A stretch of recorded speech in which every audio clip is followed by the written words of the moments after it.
তিস্তার করাল গ্রাসে সর্বস্ব হারিয়ে নতুন করে পথ চলা শুরুটা ছিল বেশ কঠিন। তাই মাধ্যমিকের গণ্ডি পেরিয়ে নিজের পড়ালেখার খরচ চালাতে একটি কোম্পানিতে চাকরি নেন আব্দুল হান্নান। অভাব অনটনের সাথে যুদ্ধ করে দীর্ঘ পথ চলার মাঝে বিএসএস ডিগ্রি শেষে চাকরির উপর নির্ভর না হয়ে উদ্যোক্তা হওয়ার লক্ষ্যে গড়ে তোলেন তিস্তা কোয়েল খামার। প্রায় ৯ মাস আগে ৩৪,০০০ টাকা মূলধনে ৮০০ জাপানি জাতের কোয়েলের বাচ্চা দিয়ে শুরু করেন কোয়েল খামারের। কঠোর পরিশ্রম আর মেধা কাজে লাগিয়ে আজ তার সংখ্যা এসে দাঁড়িয়েছে ৭,০০০-এ। দৈনিক ৮০০ ডিম আর মাসিক প্রায় ৫০,০০০ টাকার বেশি আয় তার। বলছিলাম দেশের বৃহত্তম সেচ প্রকল্প তিস্তা ব্যারেজের বাম তীরে অবস্থিত দোয়ানি এলাকার আলহাজ আলী আকবরের ছেলে আব্দুল হান্নানের কথা। উত্তরের সীমান্তবর্তী জেলা লালমনিরহাটের হাতীবান্ধা উপজেলার গড্ডিমারি ইউনিয়নের দোয়ানি এলাকায় নিজ বাড়িতে আব্দুল হান্নান গড়ে তুলেছেন কোয়েল খামারের।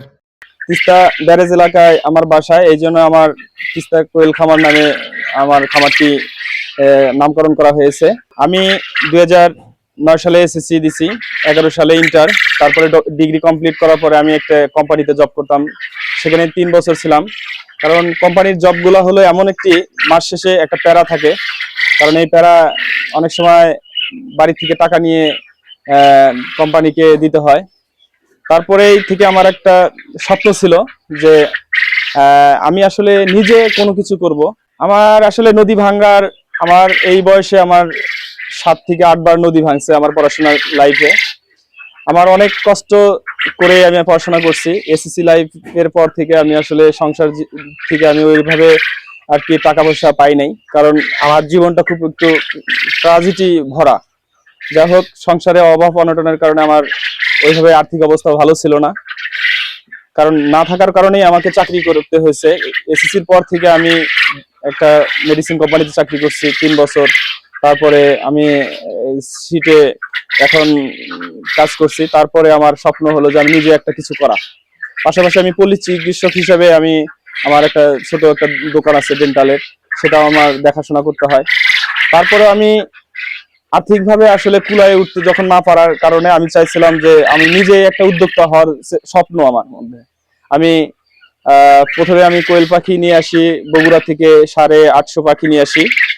আসলে সেখান থেকেই আমার স্বপ্ন, মানে আমার সফল হওয়ার কাহিনীতে আমি চলে আসছি।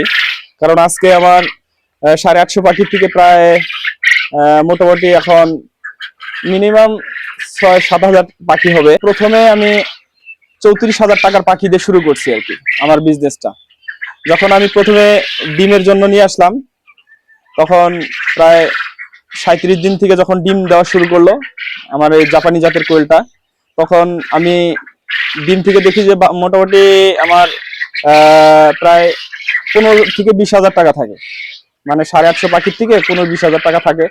ভাবলাম যে যদি এটাকে আমি বাচ্চায় নিয়ে আসতে পারি, 20 দিন থেকে বাচ্চা যদি নিয়ে আসতে পারি, তাহলে আমার বাচ্চাগুলো সেল করতে হবে। কারণ এই অঞ্চলে তো ওরকম ভাবে কোয়েল পাখি নাই। কারণ এখানে যদি কোনো খামার থাকতো তাহলে তো আমি বগুড়া থেকে আমাকে নিয়ে আসতে হইতো না।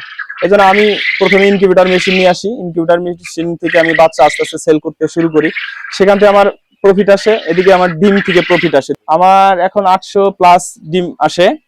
এখন এভারেজে আমি যেটা করছি, মানে 50+ এরকম আসে মান্থলি। প্রথম থেকে একটু সাফার করছি, সেটা হলো যে আমি জেলা বা উপজেলা পর্যায় থেকে আমি কোনো ধরনের মানে মেডিসিন বলেন বা প্রশিক্ষণ বলেন, এটা আমার কিছু ছিল না।